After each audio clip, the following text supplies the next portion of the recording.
दोस्तों कुरान में आसमान 7 बताए गए हैं और हैरानी की बात है कि कुरान में 7 आसमान वाली आयतें भी 7 ही हैं। अल्लाह ने जहन्नुम के 7 दरवाजे बनाए हैं और हैरत की बात है कि कुरान में जहन्नुम लफ्ज 77 मर्तबा आया है, जो कि 7 का गुणा है। अमेजिंग। दोस्तों कुरान में पहली मर्तबा 7 लफ्ज यानी सबा सूरह बकरा की आयत नंबर 29 में आया है और आखिरी मर्तबा 7 लफ्ज का जिक्र सूरह अन-नबा की आयत नंबर 12 में आया है। अब यहाँ अपना दिमाग तेज रखना, क्योंकि अब आप और भी ज्यादा हैरान होने वाले हैं। पहली और आखिरी मर्तबा 7 लफ्ज जिन आयतों में आया है उनके बीच क्या खास है। गौर करेंगे तो पाएंगे कि पहली और आखिरी मर्तबा 7 लफ्ज जिन सूरह में आया है यानी सूरह बकरा और सूरह नबा, इन दोनों सूरह के साथ इनके बीच में भी टोटल 77 सूरह है, जो कि 7 का सीधा गुना है। सुभान अल्लाह। तो तुम अपने रब की किन किन निशानियों को झुठलाओगे? अभी आगे और देखिए। जिस आयत में 7 लफ्ज पहली मर्तबा जिक्र हुआ, उस आयत से आखिरी मर्तबा 7 लफ्ज का जिक्र वाली आयत तक टोटल 5649 आयतें हैं। अमेजिंगली ये नंबर भी 7 का गुणा है। 7 लफ्ज पहली बार सूरह बकरा में और आखिरी बार सूरह नबा में आया। अब आप गैस करिए कि इसमें अल्लाह की क्या कुदरत छुपी है। आप अगर गौर करो तो सूरह बकरा से सूरह नबा तक कुल 5705 आयतें हैं, जो सीधा 7 का गुणा है।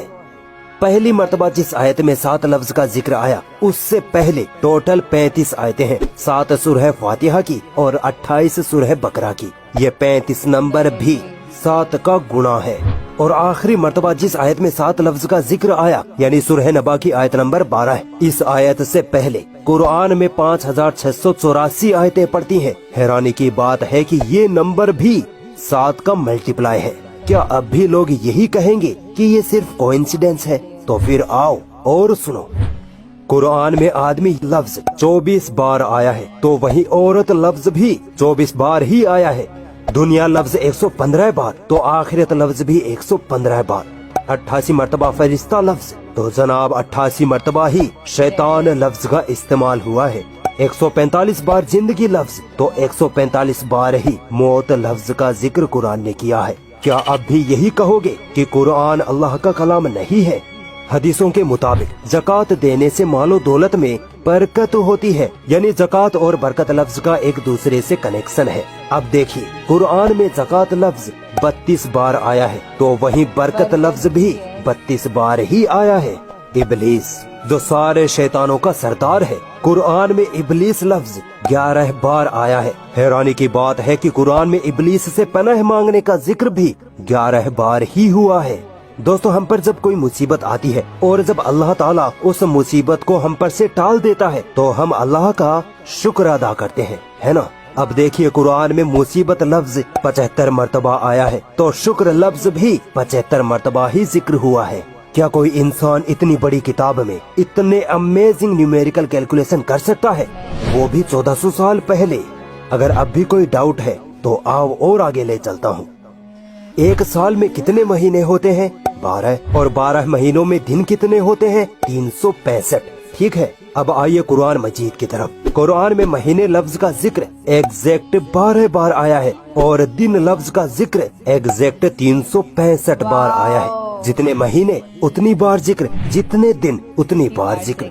अल्लाह की इस गणितीय कुदरत में एक साइंटिफिक फैक्ट भी छुपा है। साइंस कहती है कि ये 12 महीने और महीनों में 365 दिन का होना दरअसल धरती का सूरज के गिर्द चक्कर लगाने से होता है। यानी धरती सूरज का एक चक्कर लगाने में 12 महीने या 365 दिन लेती है। अब गौर करिए कि अल्लाह ने कुरान में महीने लफ्ज का जिक्र 12 बार और दिन लफ्ज का जिक्र एग्जैक्ट 365 बार करके ये बताया है कि पृथ्वी सूरज के चक्कर लगाती है।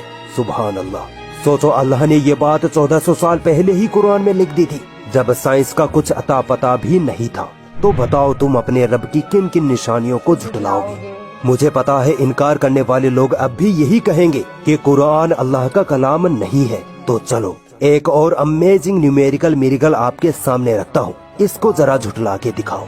दोस्तों कुरान में समुद्र लफ्ज 32 मर्तबा आया है और जमीन लफ्ज 13 बार आया है। आप सोच रहे होंगे कि ये तो कोई मेल नहीं बैठा, है ना। लेकिन अगर आप इन दोनों नंबरों को जोड़ दें यानी 32 + 13 तो बनते हैं 45। अब भी कोई मेल नहीं बैठ रहा। सुनिए, साइंस कहती है कि हमारी पृथ्वी का 71.1% हिस्सा पानी यानी समुद्र है, जबकि 28.8% हिस्सा जमीन से घिरा है। अब आओ कुरान में दिए गए समुद्र और जमीन लफ्ज की परसेंटेज कैलकुलेशन करते हैं।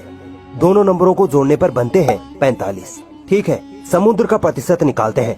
32/45 इंटू 100 निकलता है 71.1%, और जमीन का प्रतिशत निकालते हैं तो 13/45 इंटू 100 आता है 28.8%।